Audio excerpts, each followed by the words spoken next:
Une course au titre relancée en Première Ligue. Arsenal qui perd face à Manchester United. On a vécu une rencontre folle dimanche en Première Ligue.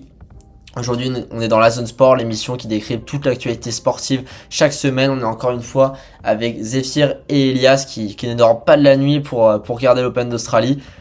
Donc on va dans ce podcast parler de l'UFC 324 qui a eu lieu samedi avec la victoire tonitruante de Justin Gaethje.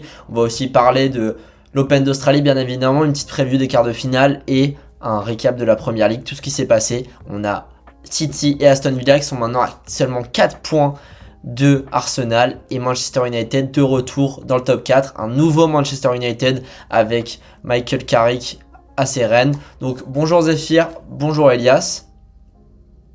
Bonjour. Salut. Donc d'abord je voudrais vous parler un peu rapidement de l'UFC 324. Donc c'est un sport qu'on traite pas beaucoup sur le MMA, c'est un sport qu'on traite pas beaucoup sur la zone sport, mais qui est quand même très très intéressant à regarder. On a eu quand même de belles performances dans cette UFC 324 avec la victoire de Sean O'Malley après 2 défaites consécutives. Il se relance un peu l'américain et surtout le main event Paddy Pimblett Justin Gaethje qui a été un des meilleurs combats de toute l'année, enfin qui va être je pense un des meilleurs combats de l'année alors qu'on est qu'en janvier. Mais au final, moi ce que j'ai envie de dire sur ce combat, c'est que j'ai l'impression qu'on avait peut-être le 6e et le 8e meilleur de la catégorie qui se sont affrontés pour la ceinture intérimaire. Bien évidemment, c'était un combat sympa. On a vu un peu la mâchoire effrayante de Paddy Pimblett. On a vu comment Justin Gaethje est capable d'envoyer encore des coups à son âge. Je crois qu'il a 39 ans encore. Et par contre, ça nous a quand même révélé un certain nombre de choses sur Justin Gaethje et sur Paddy Pimblett. Maintenant, on sait qu'il y a quand même énormément de combattants du top 10, voire d'autres organisations qui peuvent les prendre et les mettre KO. Je pense que, par exemple, le champion Ilia Topuria, je pense que Paddy Pimblett et Justin Gaethje ne tiennent même pas une minute face à lui, vu la différence de puissance de coups entre les différents combattants. Même, je pense, Saladin Parnasse, on en parle beaucoup en ce moment parce qu'il roule sur le KSW. Et je pense qu'il serait capable de battre Gaethje et Pimblett par KO. Largement, même un BSD, enfin on a vu un combat sympa mais ça nous révèle quand même beaucoup de choses sur l'état de la catégorie, sur le favoritisme qu'il peut y avoir pour certains. Paddy Pimblett, je pense qu'il devrait aller affronter un top 10, enfin quelqu'un de moins bon, un peu se rentraîner, commencer à reprogresser pour après affronter les meilleurs, parce que là il y a quand même un gap entre lui et les meilleurs. Là c'est quand même Justin Gaethje qui est en fin de route, 39 ans, il n'a pas réussi à s'en défaire, donc il devrait un peu prendre le temps. Justin Gaethje va sûrement affronter Topuria. Je pense que ça va être une victoire pour l'Espagnol facile. Et après, la semaine prochaine, on a un nouvel UFC numéroté. Benoît Saint-Denis face à Dan Hooker. Si Benoît Saint-Denis s'impose avec un finish, ça pourrait directement le propulser vers le top de la catégorie. On pourrait avoir un BSD de Saroukian pour le futur title shot. Donc en tout cas, c'est un combat qui nous apprend énormément de choses sur la catégorie. Et on en redemande encore plus pour Justin Gaethje et Paddy Pimblett. On a bien envie de voir en tout cas le prochain combat de ces deux combattants américains et anglais. Maintenant, passons au tennis. Évidemment, on vous reparlera la semaine prochaine de l'UFC 325 parce qu'on aura le français, comme j'ai dit, Benoît Saint-Denis, qui sera en co-main event de cette UFC avec Alexander Volkanovski, Diego Lopez pour la ceinture featherweight. Donc, Zéphyr et Elias, quart de finale de l'Open d'Australie. On a la plupart des têtes de série qui sont passées. On a quand même eu quelques surprises, enfin, en tout cas au niveau du classement, avec Leonard Ortin qui a défoncé, si on peut le dire comme ça, Daniil Medvedev en 3-7 sec, même si c'est un peu sa bête noire, donc on peut pas vraiment parler de surprise, mais au niveau du classement, il est quand même 30e mondial face à la tête de série 13, je crois. Et on a quand même donc toutes les têtes de série qui passent, pas vraiment de surprise. On a vu Shelton hier qui s'est défait de Casper Ruud. Mais on va voir un peu comment ça va se passer. Là, on a Sinner qui a bien géré contre Darderi. Il a quand même dû effacer de nombreuses balles de break face à un Darderi qui était très très bon dans le troisième set. Et là, Sinner qui va affronter... j'ai oublié qui va affronter exactement, mais qui va affronter Ben Shelton. Ben Shelton qui est quand même en feu là en ce moment sur le début d'Open d'Australie, qui est quand même très très puissant, qu'on a vu Sinner avoir du mal contre Speedziré. Est-ce que tu penses Zéphyr que contre Ben Shelton ça va le faire aisément pour le numéro 2 mondial, ou ça va être compliqué pour lui? Moi je pense que Arthur, comme on l'avait annoncé juste avant l'Open d'Australie, les choses vont suivre leur cours et Alcaraz et Sinner vont se rejoindre en finale. Et pour moi, il n'y aura pas de souci pour les deux rois du tennis mondial depuis l'an dernier. Mais oui, je pense pas qu'il y aura de surprise. Alcaraz et Sinner vont continuer à rouler. Oui, on avait Sinner en difficulté contre au tour précédent contre Speed Ziri. Contre Speedziri, tu l'as dit Arthur, mais c'était lié à la chaleur et aussi un corps pas non plus le plus habitué, c'est avec ses origines autrichiennes, etc. Moi, je pense que c'est pas un souci. Sinner et Alcaraz vont se retrouver en finale et il faudrait vraiment un miracle pour que quelqu'un arrive à les sortir. Ils sont tous les deux très solides. Voilà. Et après, pour rebondir sur ce que tu as dit sur Medvedev, c'est une anomalie, mais je trouve que Medvedev se cherche encore et trouve beaucoup d'excuses. On est à un point où ça fait quand même 3 grands chelems de suite qu'il est éliminé au mieux en huitième de finale, et ça fait quand même 3 grands chelems de suite qui nous dit le mec fait le match de sa vie quand il me joue.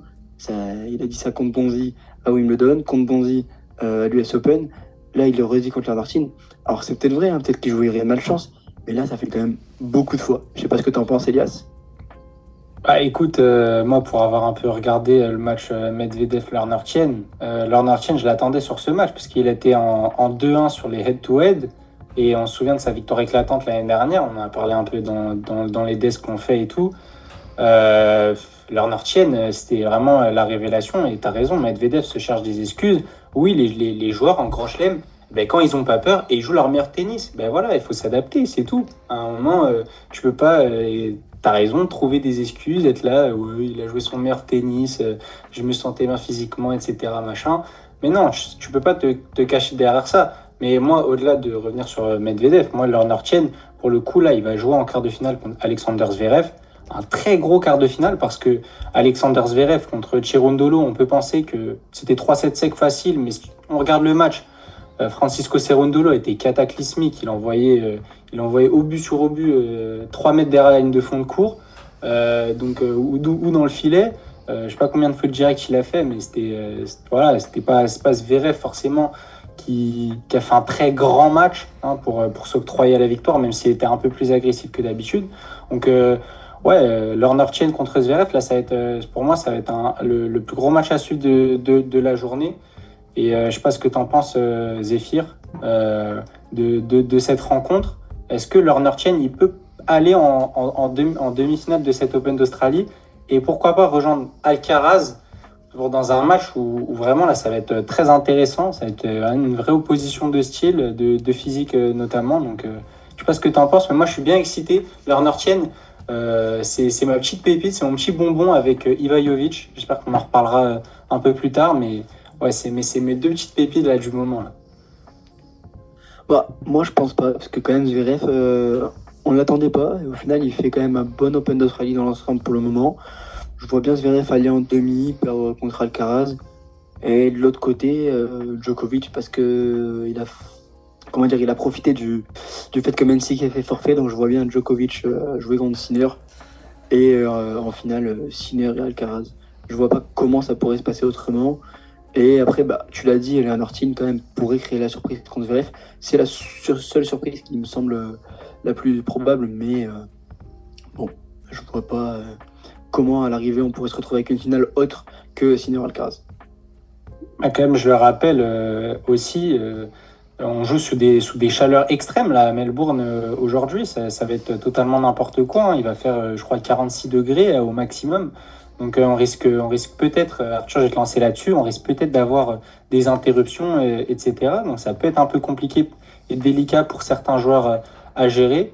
Donc à voir aussi ceux qui jouent en journée. Hein. Je pense notamment aux filles qui vont devoir jouer à 1h30 heure française. Ça doit être aux alentours de 11h là-bas, où il y aura quand même une forte chaleur déjà installée. Arthur, je ne sais pas ce que tu en penses, mais jouer dans ces conditions, on l'a vu, des gens pensent que Sinner a été avantagé, mais c'est tellement débile, on a tous fermé le toit, ils ont tous fermé le toit au même moment, donc je ne sais pas ce que tu en penses, mais jouer sous des chaleurs comme ça, je trouve ça complètement dingue. Moi. Bah écoute, moi je pense que les gens qui disent que Sinner a été avantagé, c'est des gens qui cherchent qui cherchent à foutre la merde un peu partout. Enfin, il y a aucune raison. On voit bien qu'il fait 45 degrés à Melbourne et qu'à un moment c'est normal pour la sécurité des joueurs qu'on ferme le toit et peut-être que c'est un concours de circonstances où il commence à avoir des crampes et du coup on a l'impression que il peut être avantagé mais pas du tout et encore une fois c'est une réponse de patron qui fait même s'il il a eu des crampes 10 minutes plus tôt, il faut quand même bien encaisser pour faire 2 sets après. Donc c'est la réponse par rapport aux chaleurs. Moi, je vous le dis, hein, pour un peu clôturer cette page Open d'Australie, je pense qu'il y a un joueur qui va avoir un peu de mal en quart de finale. Vous pensez que ça va être très très facile, mais moi je vois bien Alcaraz avoir du mal contre De Minaur. De Minaur, on l'a vu contre Bublik, parce que Bublik, on disait, Alexander Bublik va arriver en demi, il est très très bon en ce moment. Il s'est fait atomiser par De Minaur. J'ai regardé le match, c'était vraiment choquant. De Minaur qui a fait 3 fautes directes dans le match, c'était extraordinaire. Il foutait tout dedans, il était partout sur le terrain, des retours incroyables, même Bublik faisait que l'applaudir. Et là, il est à domicile, De Minaur, 6ème mondial, contre Alcaraz. Alcaraz qui est bon sur ce début d'Open d'Australie, mais qui est pas non plus en train d'écraser tout le monde 2-2-2. Donc on l'a vu Tommy Paul, il y a quand même eu, c'était 3-7, mais c'était un peu serré le dernier set, le tie-break.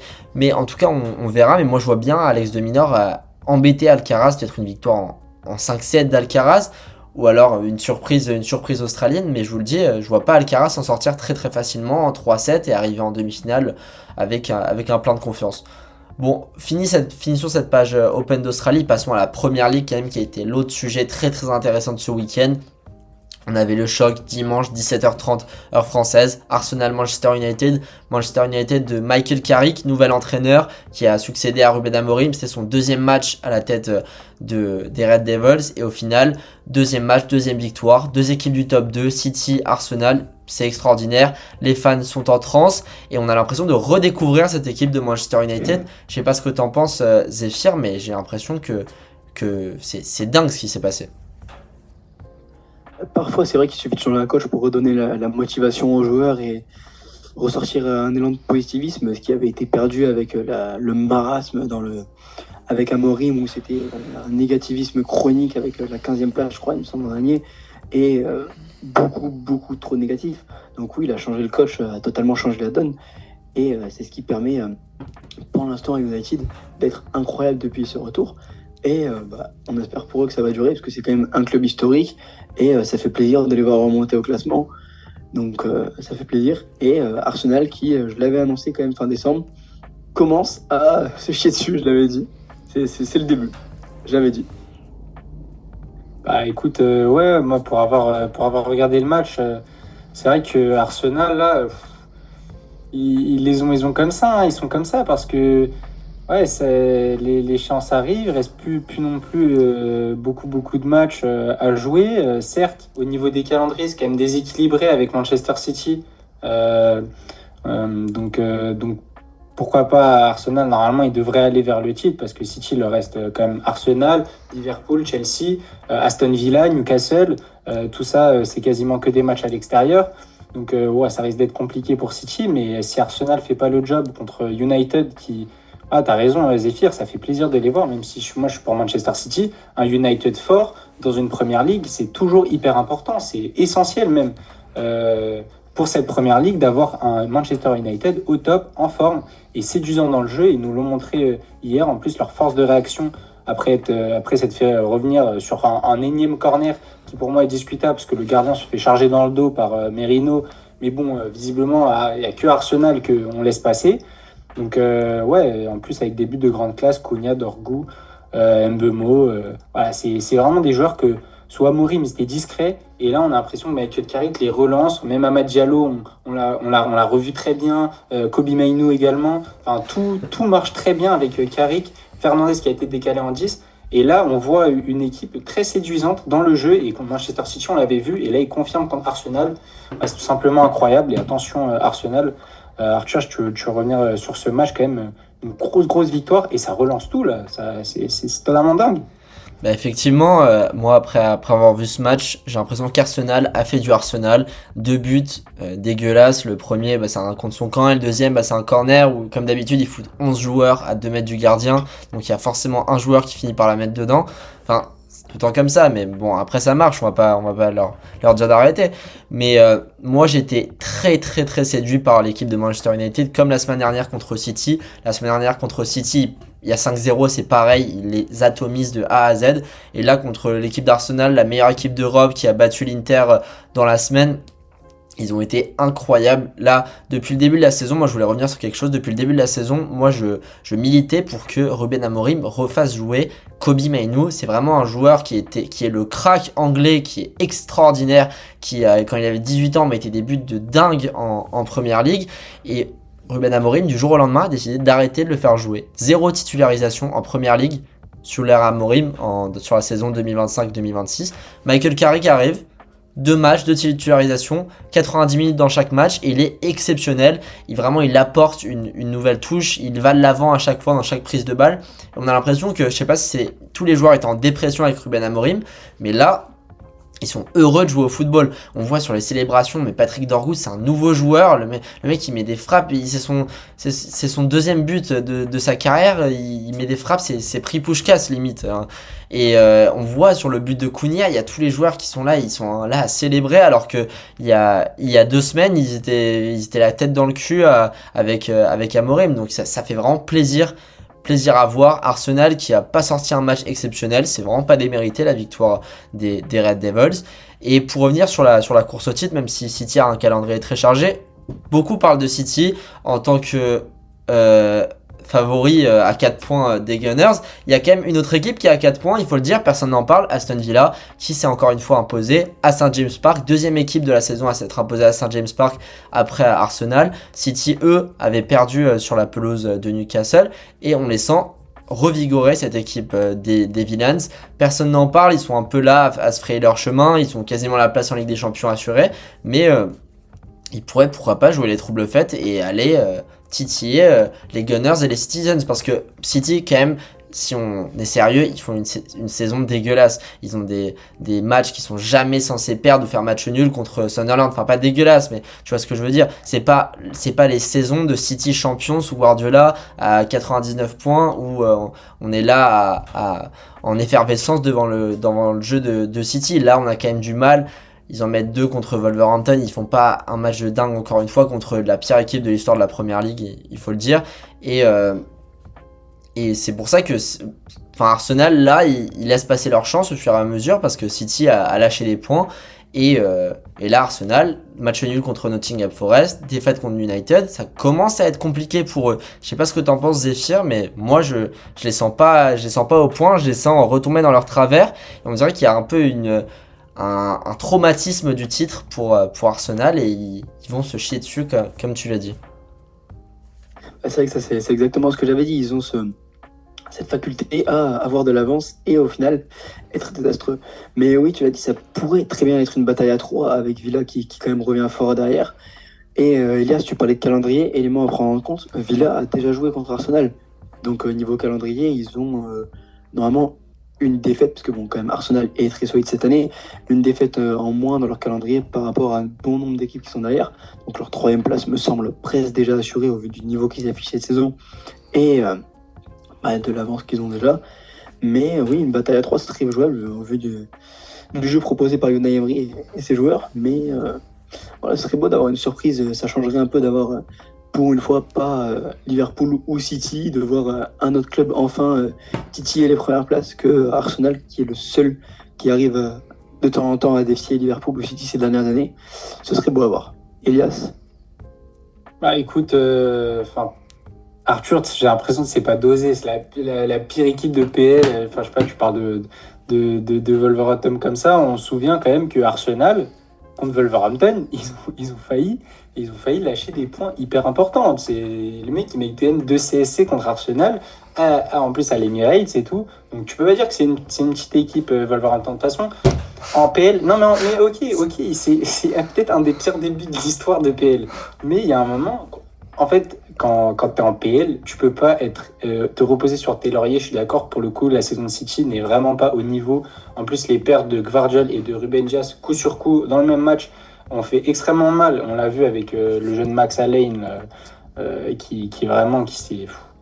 Bref, il a fait une disaster class, que ce soit en Ligue des Champions, en championnat. Mais ouais, Après, pour revenir sur les Villains, moi je pense que, attention, sur la longueur, comme on dit, c'est quand même long, il reste quand même pas mal de matchs. Et je vois plus les Villains ou City faire des faux pas que Arsenal quand même. Donc à voir sur ça, parce que quand même, moi, Arsenal, je serais extrêmement déçu, même en tant que supporter de City, s'ils vont pas au bout de. S'ils vont pas au bout des choses, enfin, s'ils vont pas chercher le titre, comment c'est possible de pas aller chercher le titre dans cette PL où City lâche énormément de points quand toi t'en perds aussi et que toi tu lâches des points à des moments où faut pas quoi. Enfin, ils vont pas le faire une troisième fois d'affilée, c'est pas possible, c'est inconcevable pour moi. Ce serait vraiment une faute professionnelle, que ce soit d'Arteta, en fait du club en fait, de l'entité club avec tout ce que ça englobe. En plus avec leur haram ball sur corner. Enfin, voilà, ce serait peut-être. Voilà, j'ai l'impression que tout le monde a envie de les voir perdre, mais moi je ne les vois pas perdre malheureusement. Malheureusement. Bah écoute Elias, d'abord pour revenir sur Wolverhampton, je pense que je peux le dire très clairement, c'est une petite équipe. Enfin, je vais pas... Ils ont quand même 8 points alors qu'on est fin janvier. C'est très inquiétant comme bilan, il faut le dire. Ils étaient à 2 points il y a 3 semaines, donc 2 points après 4 mois de championnat. J'ai pas l'impression que c'est un bilan très convaincant. Enfin, avec tout le respect, Elias. Mais en tout cas, effectivement, là, j'ai regardé un peu le planning. Il y a Arsenal qui joue Leeds. Là, vraiment, c'est une équipe à prendre au sérieux. Leeds, c'est un peu un Fulham. C'est une équipe qui va chercher certains résultats contre des grosses équipes comme Liverpool ou des grosses équipes, des grosses écuries comme ça. Donc, à prendre au sérieux. City qui joue Tottenham. Qui joue extrêmement bien en Champions League, mais qui est désastreux en Première Ligue. Donc, on va voir comment ça va se passer pour les Citizens. Mais c'est quand même un match piège. Hein. Il faut pas. Ah, c'est la bête noire. Ouais. C'est la bête noire. Bah, effectivement. La bête noire de City, donc c'est un match piège, ils sont 14e, mais ça ne veut rien dire le classement en première ligue. Et Villa qui affronte Brentford, c'est un peu du même genre que Leeds, même si Brentford est bien mieux placé, mais c'est vraiment un match très très piégeux pour les Villains, avec Igor Thiago, deuxième meilleur buteur de PL. Le mec qui a 24 ans, on dirait qu'il a 42, mais ça va être compliqué pour les trois équipes en tout cas. De toute façon, c'est jamais facile de gagner un match en première ligue. On vous dira comment ça s'est passé la semaine prochaine. Ça se trouve, on aura City et Villa à 1 point d'Arsenal la semaine prochaine. Ce serait dingue comme fin de saison. Et merci Elias, merci Zéphyr. On se retrouve courant de la semaine pour débriefer la Ligue des Champions. 18 matchs de Ligue des Champions, énorme multiplex mercredi. On va suivre ça avec attention, on va prendre énormément de plaisir devant les matchs. PSG Newcastle, on espère une victoire parisienne, une qualif dans le top 4 pour les Parisiens qui permettrait d'avoir un avantage du terrain. On espère une victoire de City pour toi Elias, après la désillusion contre Bodo Glimt, la perf inquiétante du Ballon d'Or Rodri. On espère une victoire de City et Zéphyr, on espère une défaite de Lens la semaine prochaine pour accroître l'avance parisienne en Ligue 1. Donc merci les gars et à la semaine prochaine, enfin à jeudi plutôt.